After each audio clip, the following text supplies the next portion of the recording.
Hello, everybody. Grand Rising. Good evening. How is everybody today? Welcome to the AstroLove podcast, and I am Astro Queen. And I'm AstroLove. And welcome to another episode. Yeah. It's episode 23, and we've done the Aries season compilation. Yeah, we did. And we're still in Aries season now, actually, but yeah, this is the cosmic news. It is. And this is where we'll talk about the Taurus season, but also where we talk about the transits that are taking place as of now and into the next month or the next season, which will be after Taurus. Was it? Gemini. Yeah, so we'll go all the way through Taurus up until Gemini. So lots of interesting things to share with you. There is. It's a very interesting time right now. Oh, but listen, it's the 8th of April today. Mm-hmm. Yeah. Yes, it is. Yes, new moon. Eclipse. And yeah, I think it's going all across America. Yeah, that's where it's. I believe that's where it's like hitting. Where you can really see it. And my partner who lives in Cleveland, has family there and everything. They'll be able to see the eclipse today. And we've agreed, because he's there now, we've agreed that I'm going to see the eclipse with him. Because I think it's at like 2:30 in the afternoon. Okay. So by the evening time, it's going to be 7:30ish. So that'd be nice. That'd be cool. The last time I saw an eclipse was when I was in France, and I was a child, probably about 7. And I remember wearing the glasses and going, "Oh my days!" Looking out the window, going, "Oh wow, this is the most incredible experience." Yeah. But I want to understand, because I don't understand the science, and I never asked you actually before this, like, why can't we look up during an eclipse? Like, because it said something about you'll get sunspots in your eyes. Sunspots due to what? I wish I looked it up because I really want to understand. I'm not sure. I don't know. The sun must be old. Well, you're not supposed to look directly at the sun anyway.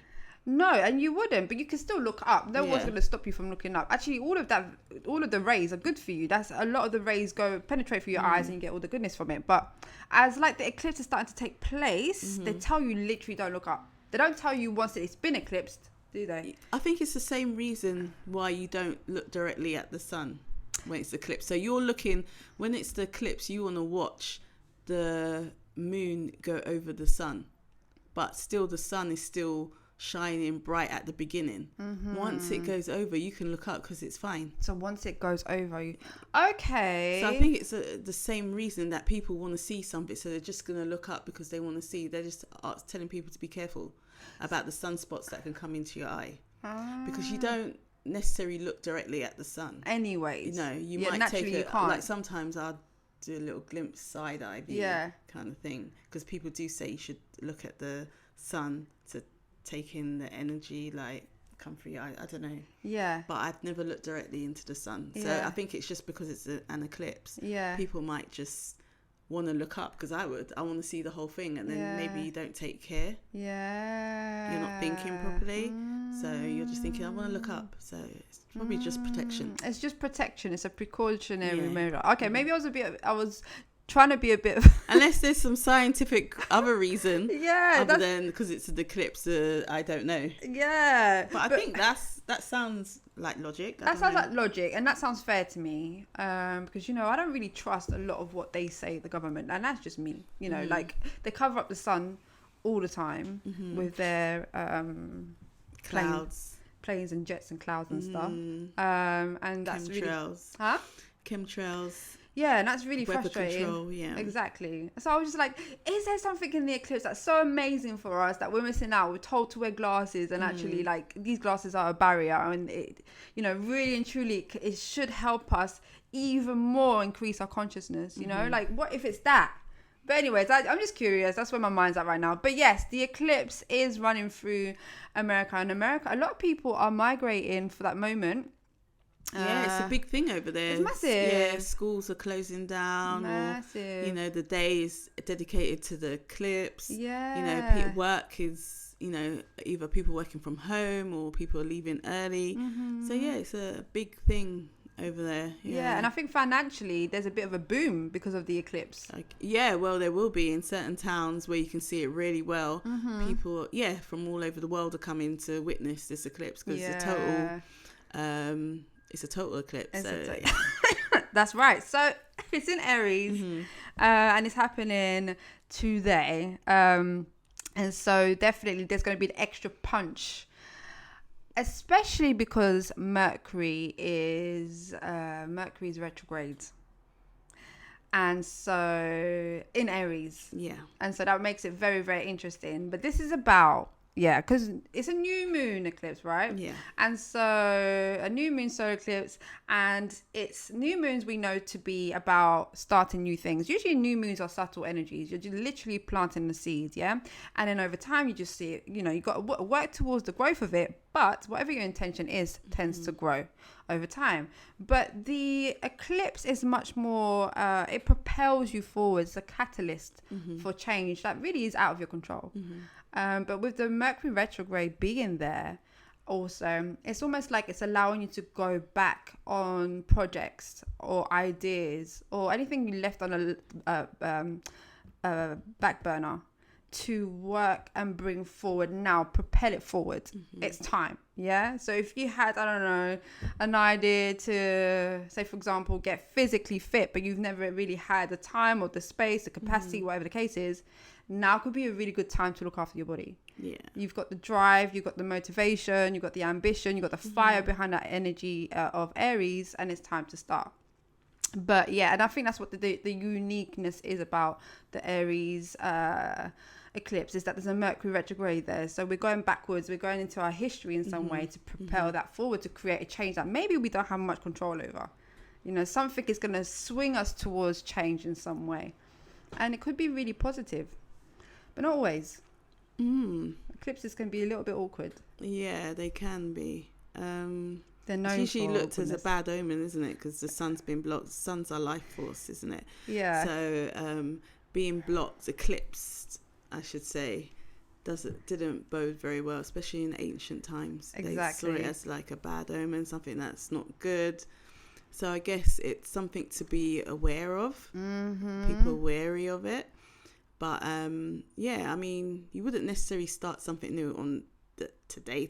No. Because it's the actual eclipse. Yeah. So let that settle down first. Let settle down, and then think about something that maybe you wanted to start or you started before and it never worked out. This is your chance to go back and bring it forward. So that's today. Well, we've already started now the nature of the cosmic news by explaining what the first kind of major event that will be taking place, which is today, obviously. And then we've got the 19th of April. The sun enters Taurus. But prior to that, though, I wanted to ask you what your experience of sun in Aries has been so far, because we're still in it. Yeah, we're still in it. Sun in Aries, what has it been? The work, taking lots of action. I've had to start new things, finish a lot of work off. Needed that energy to get some essays done, finish off a lot of paperwork. So yeah, that what Aries... house is he in? What house is the sun in your house, in your chart? Me? Oh, yeah. I thought you said what house is the sun in now. No, so I have Aries in the 3rd house. Oh. Well, Aries rules your 3rd house. Yeah. Okay.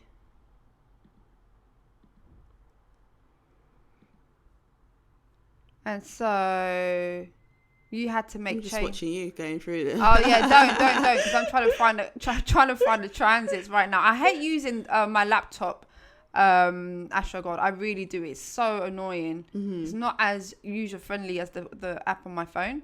Okay, so yeah, I was just checking to see. Okay, we're 19 days in. Okay, yeah, of course, because it's the eclipse is at 19 degrees of Aries. So we've got like 11 days left of Aries season. Yeah. So it's been, in terms of your 3rd house, it's been making you active with your learning. Yeah, definitely. Just lots of learning,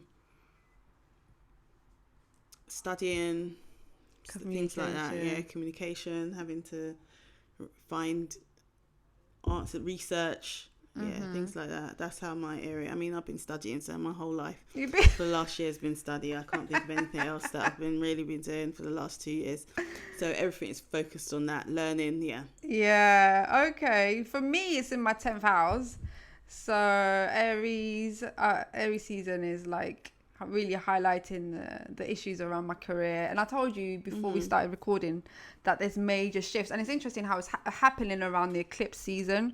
So I've been really settled at my current career, my current job, and my colleagues and stuff, and I've really established myself within my career. But there's major changes taking place, and it's created a little bit of uncertainty.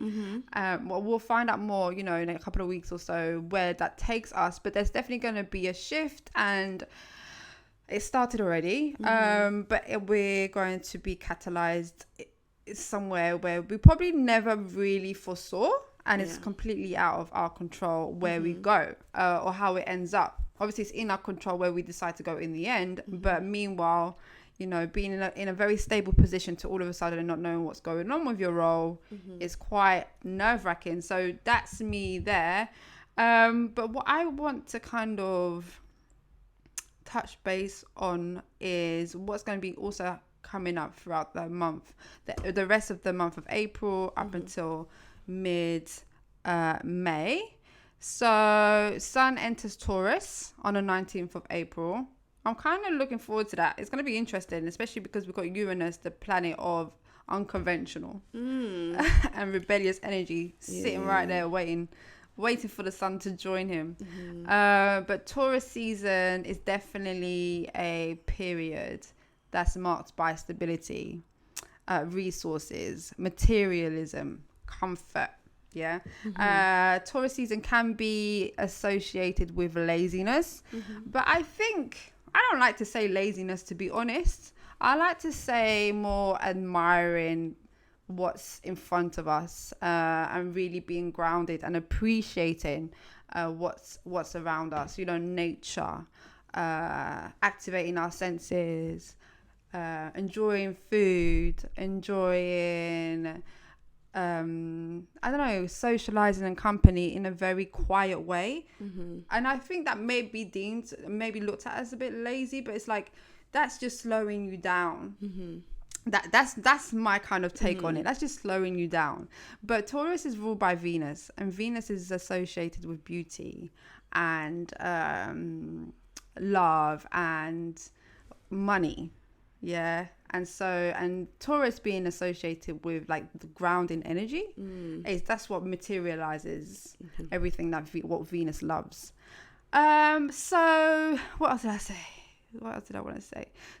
So definitely with Venus being the active energy for Taurus, it's all about, gratitude and really enjoying our comforts and being, feeling blessed with the things around us. But it will be about slowing down. And I think, with Aries season, Aries is very much about us as individuals. Yeah, it's the beginning of our journey. It's like, I feel like the Fool in a tarot card is what the Aries represents in a way. Aries...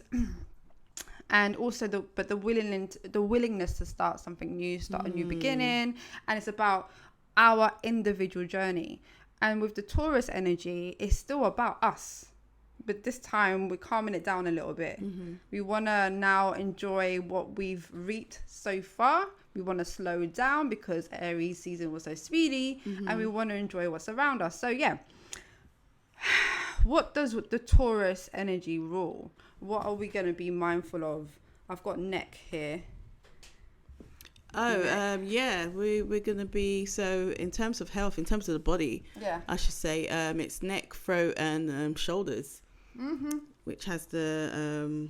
shoulders as well? Yeah. Oh, that makes sense, Taurian. Because of the bull. The bull in it, the neck. Yeah. Oh, that makes sense. I've got larynx, the vocal cords, thyroids, glands. So these are the organs in the area, even the Adam's apple, that we are going to be more sensitive over.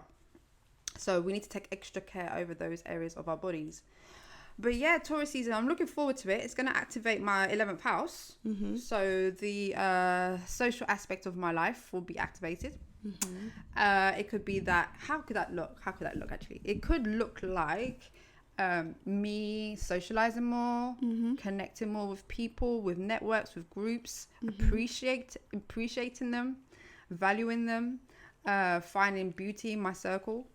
Also honing in on my hopes, dreams and wishes as well, and working towards achieving those hopes, dreams and wishes, because that's what the 11th house rules. And the 11th house is a good house. It's one of the better houses. So we'll see. I think, with Uranus being there as well, Uranus being the planet of unconventional, rebellious energy, I think it's definitely, I'm going to find a way to be individual within these groups, really stand out in some way, I think, and just be very kind of willing and able to express myself in a way that might shake some people's mindsets a little bit. And then maybe I might find myself in some random groups that help me grow and propel forward with that Uranus there as well. So I think it'll be an interesting month as well. Yeah, definitely. So yeah. Okay. Should I move on to the 20th? I've got the 20th, Jupiter in Taurus. Yeah, go ahead. Jupiter in Taurus conjunct Uranus. So this is huge. This is a big one. Yeah, I'm looking forward to this. Actually. Me too. Yeah. Why are you looking forward to it? Because it's trining my Venus. Selfish has reasons. to be something. It better be something. It better be something. We're making such a big deal out of this. It better be something. I'm telling you, it's so true. Sorry, if it's not a good aspect, I ain't looking forward to it. But if it's a good aspect, I'm going to be looking forward to it. Why not? Yeah, because you said it's trining. Yeah. Okay, so the trine is a very positive, harmonious energy. And it's exact. It's 21. Oh, yeah. 21. Okay, sorry. This is happening when? On the 20th, yeah? It's the 20th of April, I believe, yeah. Okay, looking forward to your feedback. Don't ask me if it doesn't bode well, like that. I'm not talking about it, yeah.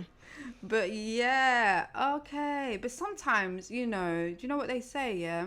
Top astrologers, they say, if you've got one aspect activated in your chart, it's not enough to create change necessarily. If you've got a very similar pattern, if you've got a very similar pattern repeated twice, okay, this has got potential to take place, to happen. Yeah.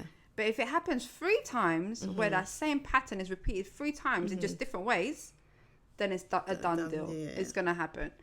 So sometimes we might see a particular transit happening in our charts, but nothing gets activated. That's because when we look at other predictive methods, which is really essential to making predictions, there's nothing else that indicates a transit or an activation. But if you look at other predictive methods and you see similar patterns, then that's when you know that actually, yes, something's going to take place on such and such time during such and such period. I hope that makes sense. Did I explain that okay? Yeah, you did. I was just checking to see if it was in my solar return as well. Yeah, exactly. So your solar return is one really good way of making predictions, as well as looking at transits superimposed over your natal chart. That's another way. Another way would be looking at progressed moon, isn't it? Yeah. Progressions. So that's 3 different methods. If you see the same patterns in these 3 different methods, then it's a done deal. The prediction will go ahead, and yes, your life will change in some way. But if it's only 1 or even 2's weak though, then you'd have to observe that for yourself. But yeah, okay, cool. So yes, as we were saying, the Jupiter in Taurus conjunct Uranus in Taurus, massive. I think us astrologers, we've been talking about this for so long now, but it's finally coming. I'm looking forward to it as well. Yeah. Why am I looking forward to it? Is that 19 degrees or 18? I can't remember. What is it? What degree is it at? 21.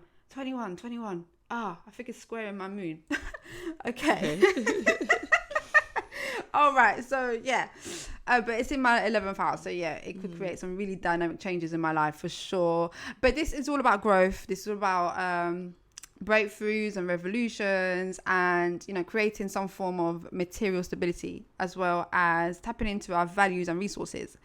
So I think on a mundane level, like, we might experience more changes. I don't know, a broadening of changes around being just I'm thinking about food, how that's going to change again further. Well, food, I guess there's a big thing about ultra processed foods, isn't there? What's the ultra processed? So it's yeah. The foods that you get in the can. They got all these preservatives and all these other things, and people are saying, well, that's why we've got more diseases like cancer or Alzheimer's. They're on the rise. And then certain countries, like I think in Africa, you don't get they don't really have Alzheimer's there, so it's something to do. So there's a food connection to our health for sure. Yeah. What we eat definitely is gonna affect how our diseases, or how our body, how long we live. So for sure, I think that's the food thing, where people are more health conscious. But then the cost of living's going up, so people are like trying to buy in what they can afford as well. And it's those ultra processed foods that are dirt cheap. Yeah. Especially if you buy like the shopping, I don't want to name any, but where you shop, if you buy their own brand, it's it's like 30p, 20p. Instead of buying the brand name Heinz, you can get the a little bit cheaper. So I guess sometimes, especially if you've got families, people want to try and have enough for the week or the month to live on. And sometimes the fresh produce, there isn't always enough money for it. So I guess and people are using food banks more, so I guess that's on the uptake. Food banks reminds me of Taurus. It reminds me of Taurus. It reminds me of Uranus and Taurus, because Uranus is about the collective as well, isn't it? Like and banks, banks is money, isn't it? It's money. That's where you put your money. So there's food banks, there's like a value. There's so I guess it's really connected with Taurus, the food banks. That's where kind of like, it's not money, but food is kind of considered, could be exchanged. It's like a value. Because back in the day, isn't that what we did? Exactly. You've got potatoes, I've got carrots. Let's do an exchange like that. So I wonder what life would be like if we resorted back to that kind of lifestyle, like, because money was created this is my understanding, I don't have the facts for it, but for power and utilizing power, and maybe connected to slavery as well in some way, modern day slavery. And the way we were brainwashed, maybe, perhaps, to value money is what helps to control the world. I think definitely. I think the value of like £5 is whatever the value, what is the cost of the goods, isn't it? So that's how much it's worth, what's available. If a tin of beans is £5, then that's it. You know what I mean? Like, that's the value of the £5. But I guess money's supposed to be backed by something, resources. It's supposed to have like gold or silver or something. So a commodity. So if it's not backed by anything, then it doesn't really have value to and it doesn't really exist. No. So and then they don't want us to use cash anymore. I mean, I've been using cash, they're trying to get rid of the cash. Do you know what? I've make a cashless system, so it's just make it more digital. So people ain't gonna have cash anymore. It's just gonna be numbers on their app on their phone, or in the ATM. So, I don't know how I feel about it. I've been using cash lately because I just find that so sad. Sad because I don't understand the true intentions of it. But also it's a crazy one, because you can't really fight the gods either. All of it is all mirroring. We're all like, the heavens mirror what's internally within us, and vice versa. So it's not like they're controlling what's going on. The planets are literally a mirror of who we are inside, and as a collective consciousness. But at the same time, I feel like the rebel within me wants to try and protect cash and money, just because I don't want all of my assets to be digitalized. No, definitely. For it to one day not exist because of something or other, you know, like that is a scary, but it's part of the revolutionary process, I guess. I don't know, but this is Uranus in Taurus. Yeah, I don't know, because the other day a shop only took cash, and all the cash points were closed, and I couldn't believe it. I was like, really? They weren't working. I was like, what's going on here? Like, and it made me think, okay, if the internet broke down or something broke down, how would I get my cash out? How would I be able to pay for things? There would be no way. If you got cash, it's like a backup, you know. So yeah, I guess there's kind of like a control element. We're under someone else's kind of control when it comes to the digitization of things. And a lot of people don't think, oh, you know, it's good, no one's going to do nothing, but you just don't know. You just don't know. It's going to happen. You know, like when have you had power cuts in your area? Well, you have not of lately, but yeah, I remember power cuts back in the day, or if you're in the Caribbean, when that's gone, you're in the dark, you're just sitting down light. If you've got a torch, you're lucky. Nah, I don't like that. See, we had 2, I think last year and the year before, where we had no Wi-Fi, nothing working. So imagine like everything was cash, yeah? I mean, everything was digitalized, so I had no cash. I didn't have my bank cards because I got rid of them because everything is just like on my phone and whatnot. And then there's no electricity. I can't charge my phone because my phone's just died. But yeah.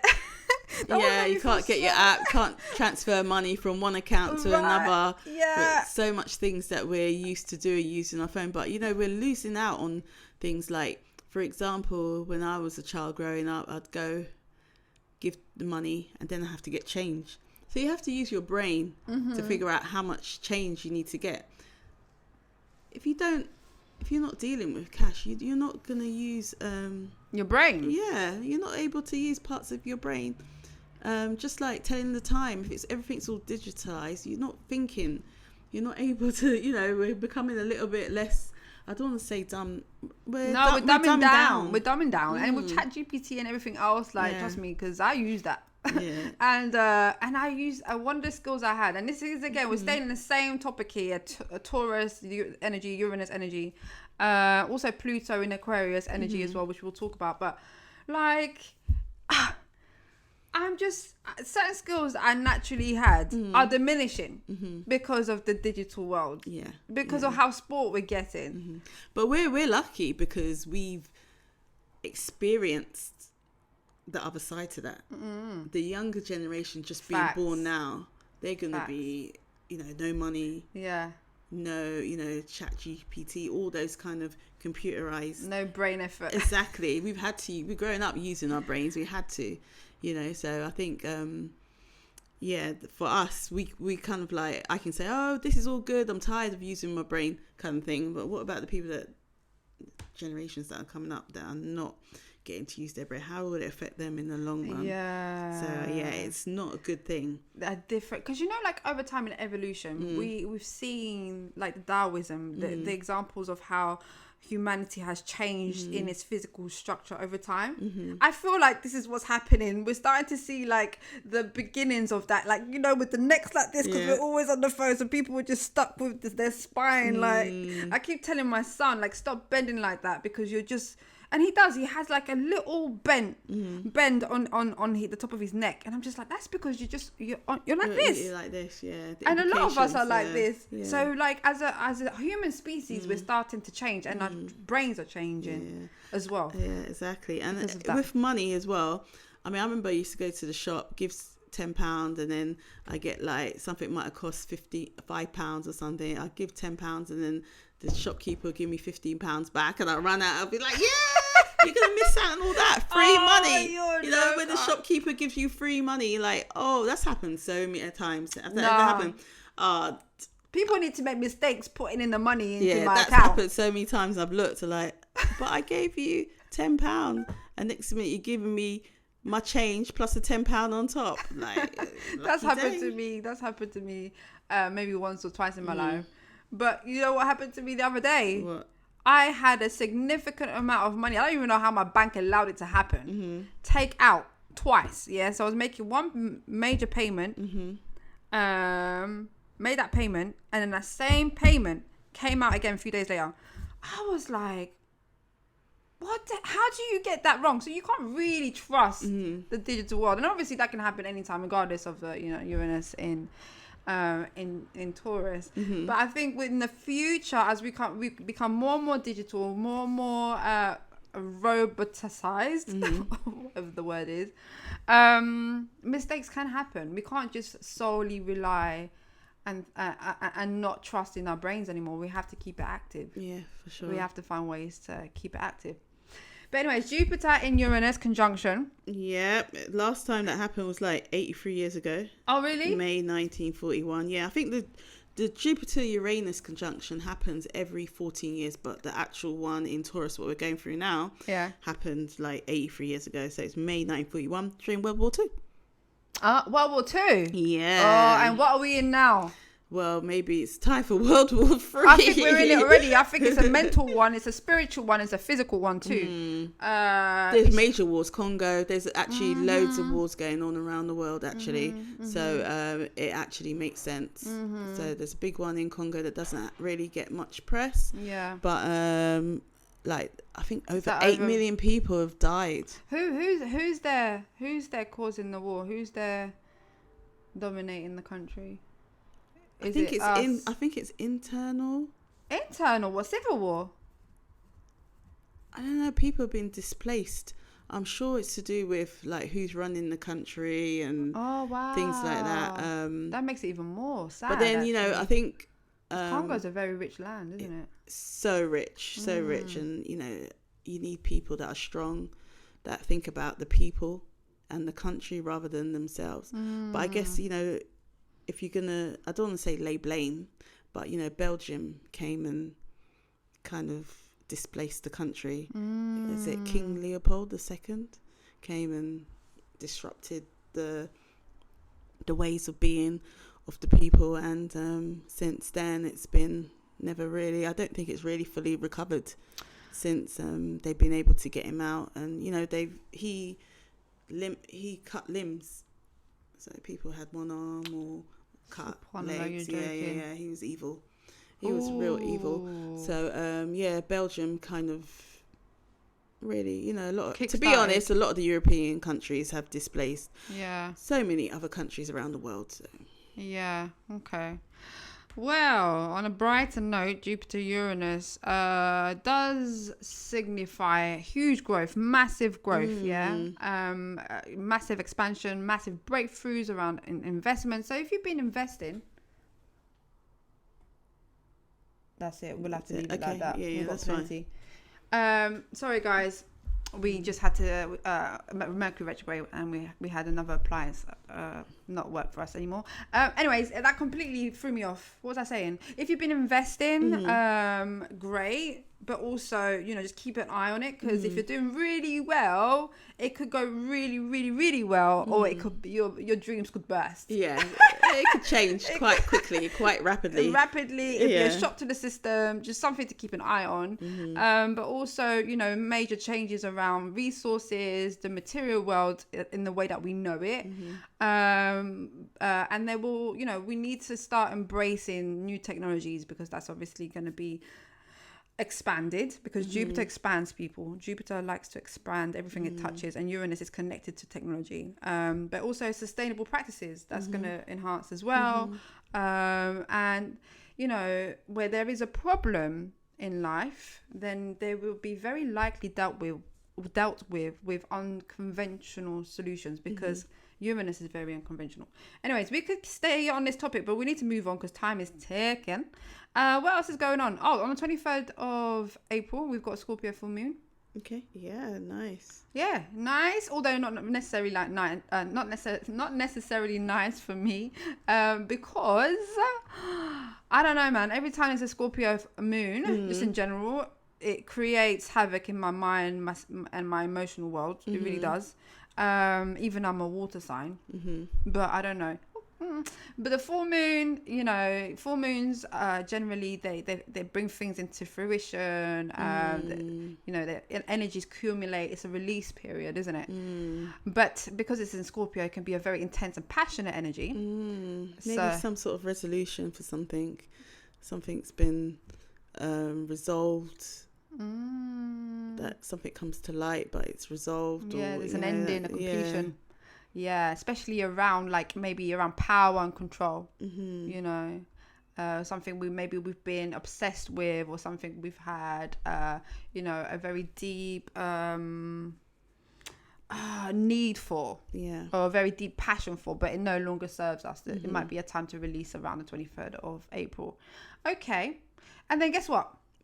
On the 25th of April, Mercury is direct. Yay! Mercury stations direct. Oh my God! So far for me, Mercury retrograde hasn't been too bad. I mean, I have noticed some irritability in myself, but because, I do yoga and I'm a yogi.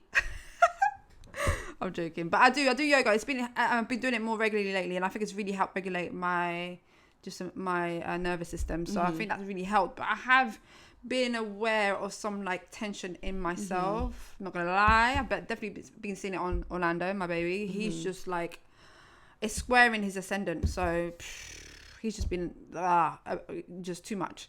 But I found ways also to soothe him as well. So knowing astrology has really helped manage this energy, because Aries can be really explosive. So definitely with Mercury moving direct, it's a great time to kind of start moving things as normal. You don't have to be so reflective. You don't have to kind of redo stuff anymore. You can now start moving forward and start initiating and getting really excited to jump into action when it comes to your goals and your dreams and ambitions. Then on the 29th of April, Venus enters Taurus. Yeah. Where she's at home. Very nice. Yeah. Initiation time. Fruitful. That's a really looking forward to it. Me too, because she's in her full in Aries right now. So relationships, can be really tough at the moment. If you're not mindful of that, they can be edgy. They can be very deeply passionate. But there can be also, there can be some aggression as well, and some impulsive behavior that might cause upset. So that's something to be mindful of. But with Taurus, Venus in Taurus, she's at home. She loves it there. And it's all about loyalty and commitment and being sensual and physical. Yeah, pleasure, all that good stuff, luxury, eating good food. Yeah, it's a nice time. Poetry, music. Yes. And increase your finances as well. Good time to increase your finances. Yes, very true. Actually, that might be a time where I try and ask for a credit increase. Okay. Yeah. I thought you were going to say pay rise there. I need a job first. But maybe though, some people, especially if you've got Taurus in the ruling your second house, maybe this could be a time for you to ask for a pay rise. Good point. Okay, the 30th of April, Mars enters Aries. So this is where Mars, the planet of war, the god of war, he enters his sign, so he's at home. So that makes him especially strong. Yeah, very potent. So we've got those two opposites, Venus and Mars, in their own sign. That's good. That's good. So this means energy is up, drive is up. We can get very excited about new beginnings and take initiative. We take risks. We're not scared. This is definitely a great way to make things happen fast.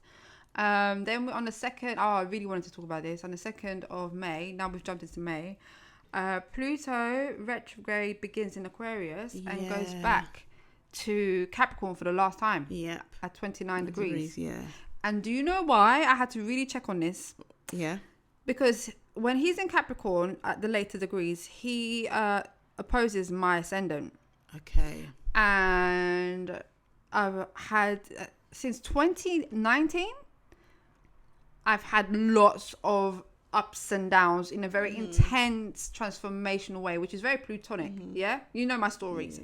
And so for him, dear Pluto, come back for one last hit. Do you know what? You thought you got rid of me, do you? I think he's taking the mick. I think he's taking the mick. But thankfully, he doesn't quite hit my degree. Okay. My ascendant is at 26 degrees of Cancer. So I think I've done the work, you know. Yeah. I think because he's gone retrograde like 3 times around my area. Because Pluto typically spends 12 to 20 years in each sign, yeah? So during his transit in Capricorn, which began in 2008 and ends this year, it would have retrograded in Capricorn around 12 to 20 times. But around my particular degree, I would say about three times. Okay. So, and each time has been a learning curve. Each time has been very transformative. Each time has involved my relationships, my physical self and my relationships with other people, particularly my love relationships as well. But in general, Pluto likes to shake things up.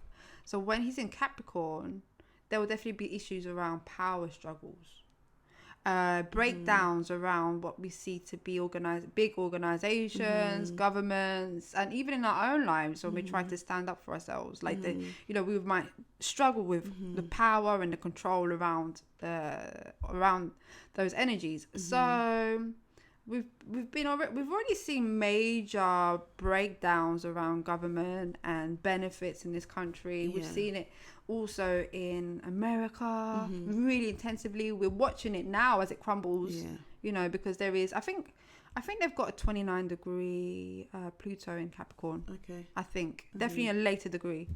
But yeah, so it's going to be interesting when that takes place. And he's going to be in Capricorn for a few months before he then goes into Aquarius, and then that's it. And that's it. It's going to stay into Aquarius, which is nice. But I did know, Pluto retrogrades for about 150 to 155 days. But it never retrogrades when it's conjunct the sun, but always retrogrades when it's opposite the sun. That's weird. Yeah. I didn't know that. Yeah. I was reading that. I was like, oh. That's really interesting. I know that. I might have done, but I forgot. That's really... I want to understand why. So he retrogrades when he opposes the sun, but never conjunct. No, never conjunct. So conjunction is when the planets are literally kissing each other, right next to each other. That's interesting. It is interesting. I was like, huh? And you know what people say as well? That even though we're in Aquarius season, some people say we're not. Some people say we're still in the Pisces era, which is weird to me because you could kind of clearly see. However, people say that once Pluto is officially in Aquarius, that's when we really kickstart the Aquarius era. That's it. There's no going back. And that's where we're going to see an explosion of change that's unconventional. He's going to be there for 84 years or something like that. Yeah, he's there. Is it 84? Pluto spends around 12 to 20 years in each sign. So does he take about 84 years to go around the horoscope? I'm not good with generational planets and years and times, But no, when we're talking about, in each sign. It takes 248 years to go around everywhere. And then you divide it. Oh, so maybe it is 84. Maybe I got... No, it's not 8. What did I just say? You said 84. 84 years in what? In Aquarius? No, I didn't mean that. No, okay, good. Because I got 12 to 20 years. It's only going to be like 30 years, isn't it? Yeah, I got 12 to 20. Okay, something. It's an estimate, did I say guys. 84? I don't know why I thought 84. I don't know what 84 was about, but yeah. That's okay. It rings a bell. 84 rings a bell to me as well, but I don't know why.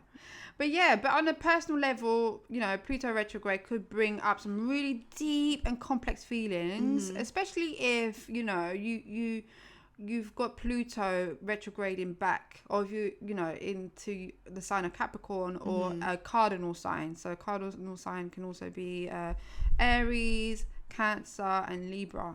If you got Pluto at a later degree of those signs, then yes, be prepared to revisit some really old power struggles, maybe areas in your life that you haven't quite figured out yet, despite the retrogrades. And just healing from your fears, healing from past hurts, and just coming out stronger, and just know this is the last time. Then you'll be okay. Then you're covered. But yeah, moving on from that, then on the 7th of May, we've got Taurus new moon, which I think will be very interesting, actually. Yeah, so it's 7th or 8th, depending where you are in the world. Yeah. Taurus new moon, nice. There's moon's exalted in Taurus, so it's a great time to pursue your dreams, goals, set new intentions, start something new. And I think start something new, but start something new that's unconventional, because Taurus will be there. There's going to be a massive stellium on the 7th. I literally just checked earlier. I think Venus is going to be there. Obviously the Sun and Moon will be there, but also Jupiter and Uranus will be there. So think big. Don't be afraid to break barriers, to break the mold, to break the status quo, and to just be different in your approach to whatever newness you want to bring into your life. So that should be really nice. Also, indulge in self-care during that period as well. Have a luxurious bath, pamper yourself with massage. I plan to have I was meant to have a facial for my birthday, and I never did. I got a body body massage, but I was meant to have a facial as well, and I didn't. So I've left it for the nice Taurus massage, facial massage, especially around the neck, shoulders. Yeah, exactly.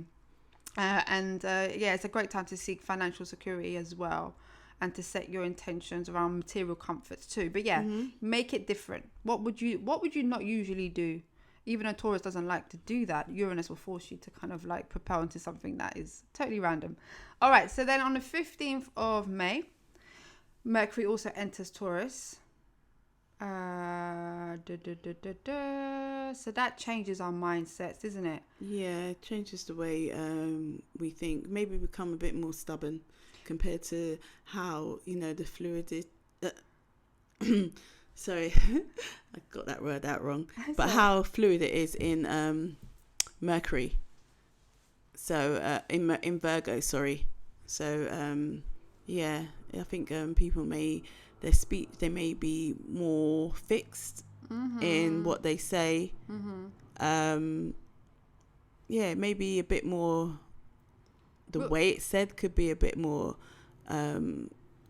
forceful, kind of thing, in that Taurus sign. Yeah. Well, yeah. I think it will definitely slow us down in terms of our thinking. Like you said, make things much more... they're not going to be as witty. Yeah. Or quick thinking like in Gemini or something like that. It's going to be a little bit more practical, I guess, within the Taurus. Yeah. Yeah, I think it will be much more practical, and we'll be much more urged around... finances, security. I think it will be much more about, building solid foundations. Act first, think later. Act first, think later. Yeah. I'm just thinking of the bull, the bull sees red and just goes on a rampage, Yeah, there's definitely we'll have like lots of determination around whatever situation that we're in and goals that we have, and we'll be seeking like indulgence. But I think good for being persistent though. Yeah, if you want to get somewhere, you're trying to get a company to, you want to merge, or get a company to look at your brand, and maybe they're not taking notice of you, it's going to give you that persistence to keep going, keep striving to get what you want. That's the stubbornness, the steadfastness. But yeah, and then last but not least, the Sun enters Gemini. But we will obviously delve into that the following month. But hopefully everybody has noted all of these dates down. I forgot to remind everybody to have their pens and notepads out and be ready to kind of plan their month. But yeah, I think that's it for the cosmic news. But very interesting. Lots of amazing, kind of crazy transits happening this month for sure. What I'm looking forward to the most is Jupiter conjunct Uranus and for Mercury to come out of retrograde. Yeah. And that's it. Anything else? No, that's it. Okay, cool. Well, on that note, thank you everybody for tuning in. Please follow us on our social media. What's our... I always forget Instagram. Oh, it's AstroLove _pod on Instagram, and you can follow us on YouTube, like and share, please. Thank you so much, everybody. So on that note, I'm Astro Queen. And I'm Angel Love. Peace.